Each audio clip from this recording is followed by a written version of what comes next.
Bom, nos últimos anos, a Apex foi criada e se transformou numa espécie de órgão estratégico de inteligência para ações de exportação, através de um conjunto de medidas, desde a organização de informações sobre países até a articulação de rodadas de negócio. Estou conversando com o presidente da Apex para ter uma ideia de em que pé que estão hoje os sistemas de análise estratégicas para as exportações brasileiras e qual que é o potencial dentro de um mundo que vai ser cada vez mais protecionista. Hoje, Luiz, nós temos, na verdade, o maior centro de informações das Américas na área de comércio. Essa área na Apex é chamada de inteligência comercial e nada começa dentro da Apex, seja no mundo de comércio exterior, seja no mundo de investimentos, sem uma análise profunda de inteligência. Por quê? Porque todo mundo quer vender, tem vários querendo comprar e está o mundo cada vez mais competitivo. Então, se a gente não souber exatamente como vender, para quem vender, quanto tem que se vender, quem compete, formas de entrega, a gente não consegue chegar num bom resultado de comércio exterior. Portanto, eu diria que tudo nasce dentro da Apex hoje, tanto como eu disse, na área de comércio exterior como na área de atração de investimentos, com uma boa análise e uma análise de inteligência. Mais que ter dados, só banco de dados, informações, nós precisamos ter inteligência. Então a gente investiu, eu diria, nos últimos 3 anos fortemente nessa área. Inclusive, nós somos consideradas hoje segunda melhor agência na área de atração de investimentos e uma das 5 melhores agências na área de promoção comercial. Eu diria que em 70% pela nossa capacidade de análise e por obter essas informações e conseguir tratar essas informações. Duas coisas. Primeiro, quais são os bancos de dados que vocês trabalham e qual que é a estrutura de inteligência hoje na Apex? Hoje nós temos mais de 25 pessoas trabalhando na área de inteligência, que vai desde administradores de empresa com pós-graduação em comércio exterior, até pessoas com doutorado em economia para fazer análise econométrica, análise de elasticidade, mudança do preço, mudança de padrão de consumo. Vai ser difícil eu te responder quantos bancos de dados, mas que eu tenho certeza, nós temos todos os bancos de dados da Euromonitor, pega a Europa, nós temos todos os bancos de dados do FDI, do investimentos diretos externos do Financial Times, inglês, que tem 2 ou 3 consultorias, que é a OCO e a Buck, que são as 2 maiores consultorias na área de informações, na área de atração de investimentos. Nós temos todas as bases de dados da The Economist, que se chama Intelligence Unit, e nós temos vários outros bancos de dados menores para algumas regiões do mundo, o que congrega uma série de informações que nós trabalhamos. Além de algumas informações que nós temos, por exemplo, como da Bloomberg, que passa informações específicas sobre determinado produto dentro de um mercado e que nós trabalhamos com esse tipo de informações. Agora, a partir dessa análise estratégica, a ferramenta ideal para entrar em outros mercados, o que é? São as rodadas de negócio, visitas presidenciais? Quais são as estratégias? Isso vai depender do mercado e do tipo de produto. Por isso que é importantíssimo, tu coloca muito bem, ter essa análise capacitada. Então, poderia te dizer o seguinte, eu vou dar um exemplo que é clássico dentro do nosso... Quando nós começamos a trabalhar o mercado de alimentos na Rússia, nós fomos fazer um estudo de mercado, que nós chamamos, para entender como é que estava a distribuição de alimentos na Rússia. Nós descobrimos que naquela época, isso já faz aí alguns anos, 70% do mercado era dominado pelo pequeno varejo. Então, pequenas cadeias de varejo. E 30% por 4 grandes cadeias de varejistas que eram na casa do supermercado. Se a gente terminasse a informação aí, Nassif, talvez a gente estaria morto hoje. Por quê? Porque o que a gente fez foi uma prospectiva. A gente disse o seguinte, bom, mas esse mercado daqui a 10 anos, como é que ele vai estar? Bom, esse mercado daqui a 10 anos ele vai inverter. 80% vai estar na mão dessas 4 lojas e 20% na mão do pequeno varejo. Então, o nosso trabalho estratégico ele jamais poderia ter sido feito em cima do pequeno varejo. Quer dizer, ele foi feito em cima do pequeno varejo, mas a gente, desde aquela época, teve que começar esse trabalho. Esse trabalho ele foi começado, digamos assim, com a participação em feiras, com a vinda de compradores desses lojistas, desses atacadistas para o Brasil, para conhecer o mercado, para ter informações, e depois com 2 ou 3 missões vendedoras, que são missões específicas, com os produtores e selecionando aqueles compradores que nós queríamos. Então, te respondendo, depende muito do mercado e muito do produto, mas de forma geral, as 3 coisas que mais funcionam são feiras internacionais específicas de boa qualidade, com uma divulgação prévia da nossa participação, vinda de compradores para o Brasil, porque daí eles tomam um susto, eles realmente vê aquilo que eles estão comprando e entram numa relação. E o terceiro seriam as missões comerciais, e aí sem muita diferença entre missões presidenciais, missões comerciais ministeriais. Por quê? Porque todo o trabalho que a Apex faz, Nassif, está no sentido de nós não fazemos nenhuma missão sem antes fazer um trabalho de preparação e identificar quem são as pessoas certas para a gente convidar para as rodadas de negócio. Como que que se dá esse contato com o setor privado? Você tem as associações, tudo, mas digamos, um pequeno empresário que tem interesse em entrar em algum mercado, como que ele chega na Apex?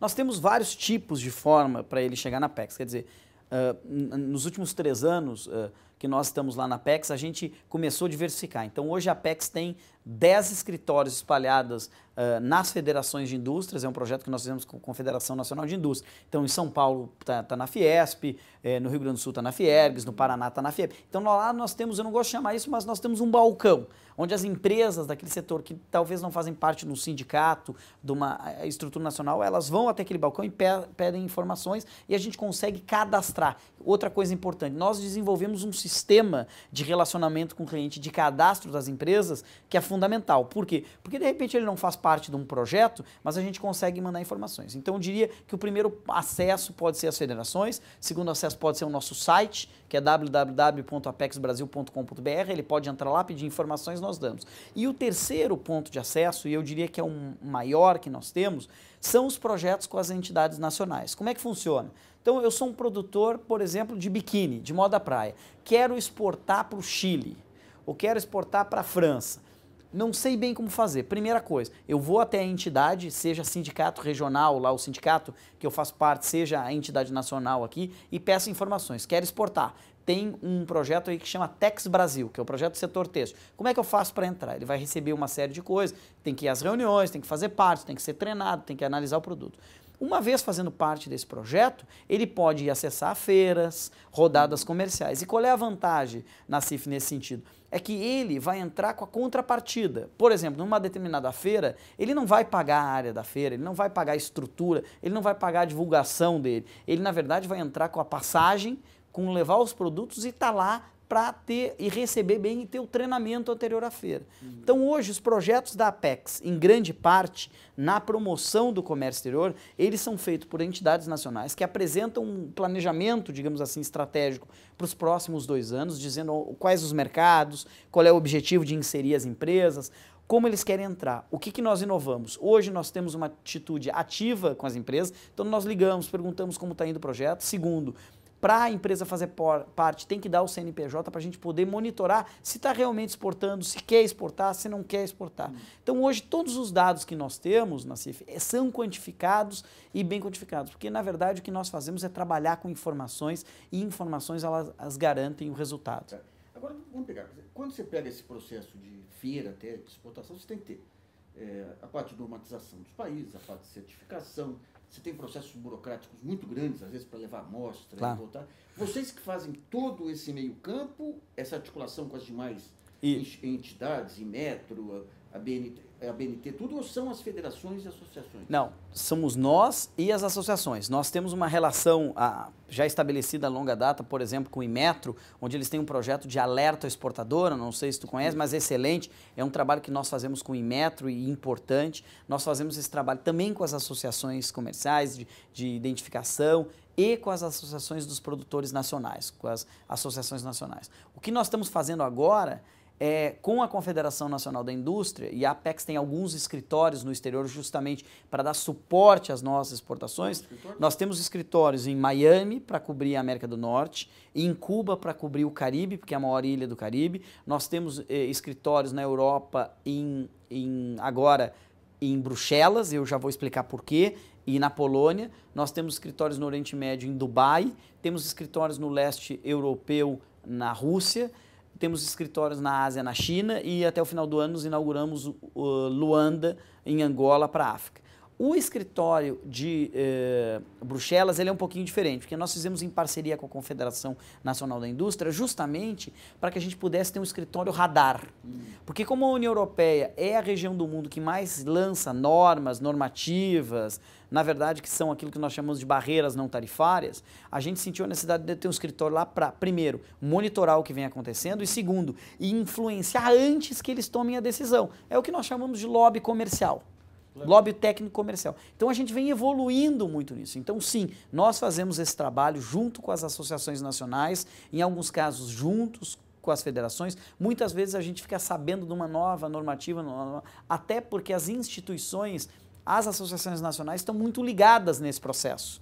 Porque nós, eu não vou dizer que nós obrigamos, na verdade não foi obrigatório, mas nós fizemos com que eles se fortalecessem justamente nessa área de inteligência comercial. Então hoje nós trabalhamos na CIF com 80 setores da economia. Eu diria que prioritariamente, quase 100% são setores de manufaturados e em alguma coisa semi-manufaturados. Todos eles passaram pelo treinamento na nossa parte de inteligência, inclusive quando apresentar o projeto eles saberem por que está indo para aquele mercado, por que aquele mercado é importante. Então, também dentro desse treinamento, nós temos uma área de levantamento de normativas, de normas técnicas, para que a gente possa fazer esse trabalho. Quantas feiras foram realizadas aí o ano passado? E como vocês medem a efetividade dessas feiras? Na verdade, nós, o ano passado, realizamos 842 eventos internacionais. 842? Conta eventos internacionais, missão de compradores que vem 15, 20 compradores, a ida a missões e participação de feiras. Nós devemos ter tido o ano passado em torno de 340 feiras. Então nós estamos falando de quase uma feira por dia.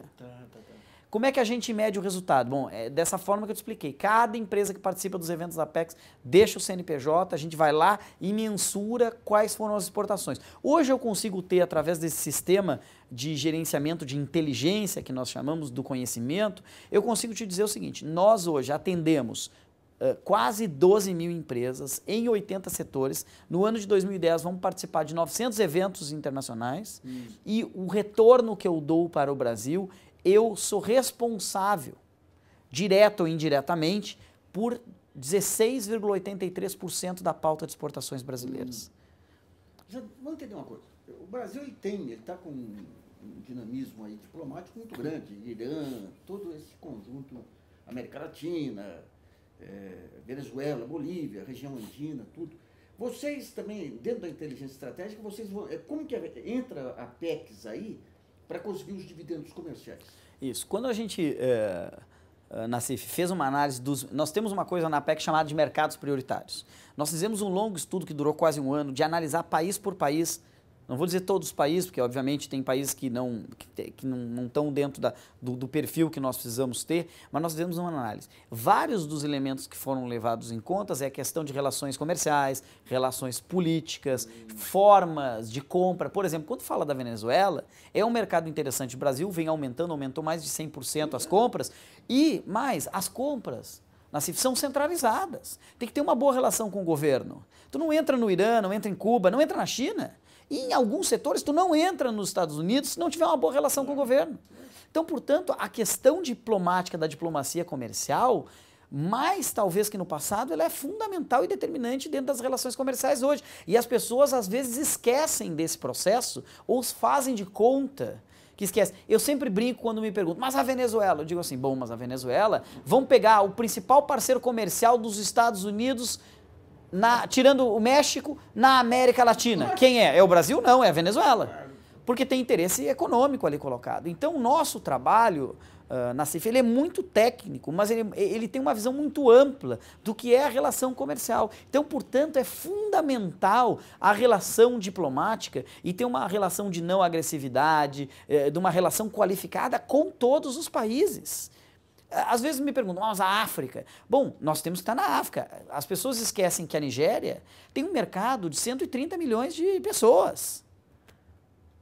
E 130 milhões de pessoas... Tem petróleo, minério, tem potencial. Então é o seguinte, é a mesma coisa. Então, quebrar um pouco essa imagem de que a exportação só vale se exportar para a França.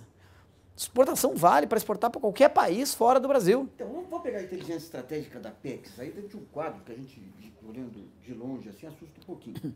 Você tem essa crise europeia vai levar a um ajuste fiscal recessivo, e você vai ter um conjunto, já tem um conjunto enorme de países querendo exportar e com desvalorizações competitivas de sua moeda, e o Brasil com um câmbio muito complicado. Como é que você vê para os próximos anos esse dilema? Eu vejo com muita tranquilidade. Nós, Nassif, reunimos o setor privado 6 meses, todos os setores. E eu já venho falando isso há pelo menos 2 anos.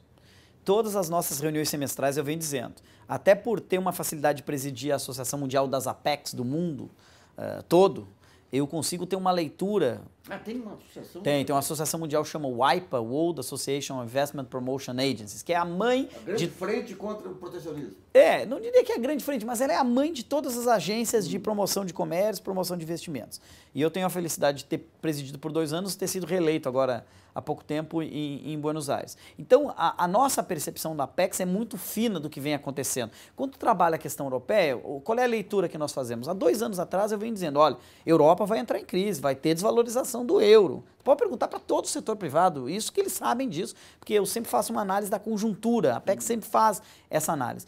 Então, o que acontece? A gente está muito tranquilo nesse sentido, por quê, Nassif? Porque a gente já vem num processo forte de diversificação de parceiros comerciais. Se essa crise acontecesse há 10 anos atrás, provavelmente a gente estava quebrado no comércio exterior, porque a nossa pauta de exportação era Estados Unidos, Argentina e 2 ou 3 países da União Europeia. E ponto.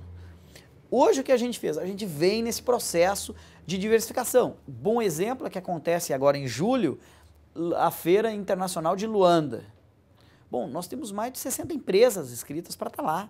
E a gente vem em um processo de diversificação de mercados. Então, primeiro, me preocupa muito a questão da Europa, porque eu concordo plenamente contigo. Primeiro, é uma questão de ajuste do déficit dos gastos do governo, dos governos europeus. Eles estão em briga entre eles. Eu dei recentemente uma entrevista para o jornal francês que a mulher me pressionava e dizia, tu tem que dizer que vai ter instrumentos de coordenação monetária dentro da Europa e fiscal, porque senão isso não vai dar certo. Eu dizia, bom, mas eu não vejo espaço para isso funcionar no curto prazo.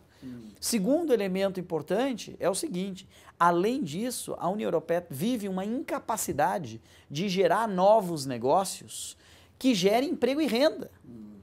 Então, somado a uma questão que talvez seja meramente macroeconômica, ou na economia, da economia macroeconômica, tu tem uma questão da economia real, que é a geração, que precisa ser gerado emprego e renda, que tu não consegue dar conta dentro da União Europeia. E com certeza, a Alemanha com França, tensão social nos países. Então, qual é a leitura? A leitura que eu faço e tenho feito para o setor privado é uma leitura que nós temos que ter muita paciência e consciência e observar o que vai acontecer. Não é que eu estou dizendo que existe uma tendência da União Europeia a ficar mais, digamos assim, defensiva do ponto comercial. Isso pode até ocorrer, eu tenho que ter muito cuidado com as palavras, porque, como eu disse, presido uma instituição internacional. Agora, o setor privado brasileiro tem que olhar com muito carinho a situação da União Europeia, porque tu pode ter um fortalecimento de posições, digamos assim, anti-importadoras, nesse caso, que podem dificultar mais a entrada dos produtos brasileiros na União Europeia. Portanto, a solução para isso é a busca cada vez mais da diversificação comercial. Por isso que eu não aceito quando as pessoas falam, mas por que o Brasil faz negócio com o Irã? Por que o Brasil faz negócio com a Venezuela? Porque tem que fazer negócio com todos os países do mundo. Aonde vê mercado, a gente tem que estar lá. E esse é o nosso trabalho. Agora, gozado que se enaltece tanto a diplomacia norte-americana, que nós estamos fazendo o pragmatismo. Exatamente. Sem um porrete. Exatamente isso. É exatamente isso. Se você for pegar, por exemplo, o Irã, o que representa o Irã em termos de potencial comercial para o Brasil?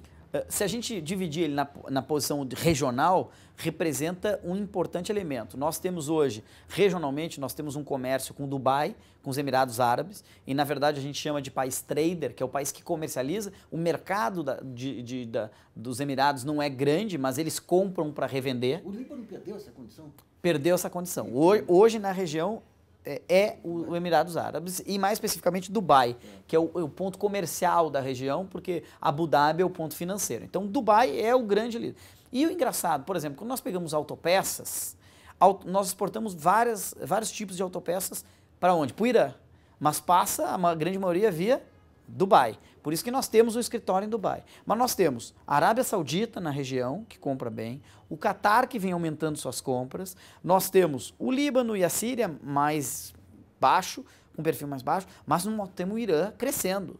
Porque além de ser um país que tem uma população grande, maior que a libanesa, maior que a Síria, maior que a Arábia Saudita em termos de população, é um país mais... que muita gente diz o seguinte, é um país fechado. Quem foi no Irã sabe que não é um país tão fechado assim.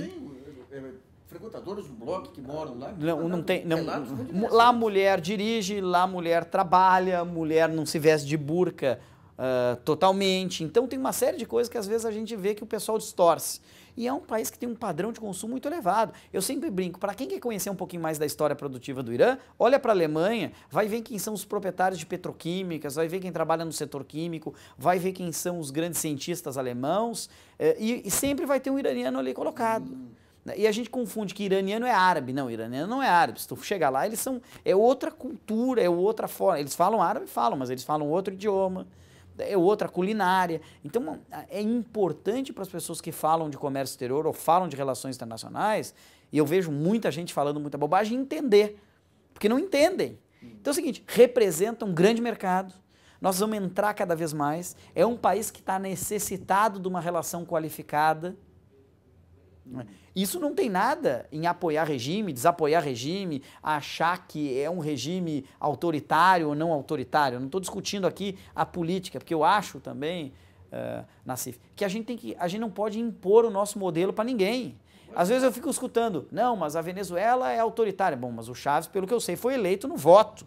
O princípio da autodeterminação faz parte da diplomacia. E se isso foi a escolha do povo venezuelano, o problema deles não é meu. Mas nem que tiver uma ditadura, o interesse comercial... Não, é por isso que eu digo. Então eu digo o seguinte, eu não posso deixar misturar a política interna dos países com o meu interesse comercial. Eu estou aqui representando um país, a Apex representa um país, então ela tem que ser pragmática nesse sentido. E atração de investimento, o que vocês têm especificamente dentro da estrutura da Apex? Hoje nós somos, como eu estava te dizendo, a segunda melhor agência do mundo em atração de investimentos. Então, vários dos projetos Nassif que passam e são feitos no Brasil, passam pela Apex. Por que não tem uma maior divulgação? Porque geralmente, quando a gente faz um projeto, como eu fiz agora recentemente com a General Electric, com a IBM, ou então com a BlackBerry, da RIM, que veio instalar no Brasil, eu tenho um acordo de confidencialidade, eu não posso sair dizendo o que está acontecendo, nem antes nem depois. Mas, na verdade, eu te diria, é difícil mensurar, até porque são projetos de longo prazo, mas dos projetos de investimento de empresas estrangeiras, eu te diria que mais de 60% desses projetos passam pela gente. Atualmente, nós temos aí 350 projetos em carteira na Apex. E os últimos 4 investimentos que foram anunciados no Brasil, grandes, que foram a HCL, de Tecnologia da Informação indiana, o Centro de Pesquisas da General Electric, o Centro de Pesquisas da IBM e a vinda para a produção dos aparelhos telefônicos e de uma parte do software da BlackBerry para o Brasil, todos eles passaram pela Apex. Tá, filho. Como é que você vê a Apex nos próximos anos? O modelo já está consolidado ou tem ainda novas atribuições que devem... Não, eu acho que o modelo está consolidado, ele vem se consolidando. Quer dizer, nós respondíamos no início da existência da Apex, e é bom sempre lembrar que a Apex ela foi fundada como instituição só a partir do governo Lula em 2003. Antes ela era um braço do Sebrae, né? Então é importante ressaltar isso. Nós, a partir de 2013, ela veio se consolidando, nós iniciamos com promoção comercial, saímos de promoção comercial, passamos para a área de atração de investimentos a partir de 2007, aí mais fortemente, e agora estamos entrando numa outra área que é a parte de internacionalização. Nós temos auxiliado várias empresas ao seu processo de internacionalização. Uma pergunta. O departamento comercial do Itamaraty, ele tem uma estrutura de apoio ou vocês têm que botar uma estrutura própria? Não, eles têm uma estrutura de apoio, o DPR funciona muito bem com a gente, tá se remodelando. Eu sempre digo pro embaixador Rui Nogueira, que é responsável por toda a área, até pro ministro Celso Amorim, que eu acredito que cada vez mais vai ter um papel fundamental justamente nessa área de diplomacia comercial, diplomacia econômica, é fundamental isso. Então, é nosso parceiro fortemente em todas as Ou ações. seja, se vocês entram no país, vocês têm inteligência estratégica, mas tem que ter todos os contatos. Isso aí o Itamaraty que faz. Nós temos 2 níveis de contato na CIF. Eu diria, a inteligência comercial é a base. Quando tu entra no país, tem que ter 2. Tem que ter os contatos econômicos, quer dizer, os compradores, entendeu? Mas tu tem que ter os contatos políticos. E aí é trabalho claro para o Ministério de Relações Exteriores, não é a nossa seara, a gente não entende disso. Quem entende disso e bem, entende muito bem, é o Ministério de Relações Exteriores. Ou seja, se for pegar historicamente, porque eu lembro que teve uma remodelagem aí, uns 10 anos atrás, com o Busalen e tudo, mas o que faltava era o parceiro com uma visão do empresário para poder complementar e dar objetividade a essa ação, é isso? Isso, porque a objetividade em termos de diplomacia comercial, ela não é no curto prazo, ela não tem, tu tem que ser construída e por isso que leva tempo. Participação de uma feira é objetiva, direta. Então, mas uma crítica que se fazia muito ao Itamaraty é que muitas vezes ele queria ter uma visão mais pragmática do que o lado empresarial. Mas se nós agora, juntando as duas pontas, você acha que tem essa visão sistêmica? Eu acho que começa a ter, porque é um processo na CIF. Porque se a gente pegar 10 anos atrás, tu não tinha Apex, tu tinha só o Ministério de Relações Exteriores. 20 anos atrás, só o Ministério de Relações Exteriores. Então, na verdade, a culpa ou o problema não está no Ministério de Relações Exteriores, está na falta dos outros governos em botar uma estrutura que desse conta. À medida que foi criada, as coisas vêm se ajustando. Então, se tu me perguntar, o papel da Apex e o papel do Ministério de Relações Exteriores, ele é complementar. Nós temos uma função auxiliar ao Ministério de Relações Exteriores no sentido de estruturar. Mas quando tu me pergunta onde a Apex vai evoluir, nós já estamos evoluindo em grandes, por exemplo, transformando grandes eventos em plataforma comercial. Exemplo disso é a Expo Xangai, exemplo disso é a nossa participação na Copa do Mundo na África do Sul, que nós, em conjunto com a Embratur, que é outro importante elemento da promoção do Brasil no exterior, vem fortalecendo. Se eu tivesse como te dar uma explicação simples, eu diria o seguinte: hoje, o que a Apex faz e onde nasce a Apex é na inteligência comercial. Dessa inteligência comercial derivam 3 eixos de ação: promoção comercial, atração de investimento e internacionalização das empresas. O resultado dessa ação é a imagem comercial do Brasil no exterior. Se isso bem utilizado, bem formatado, a gente vai estar cada vez mais no topo da imagem comercial no exterior, sendo a bola da vez, e aí não é a bola da vez, é o país mesmo que vai ficar entre as 5 maiores economias do mundo, e isso vai trazer o quê? Um resultado de mais exportação, mais investimento, que significa melhor renda e emprego para o país. Muito obrigado aqui, pessoal. Eu que agradeço, é um prazer.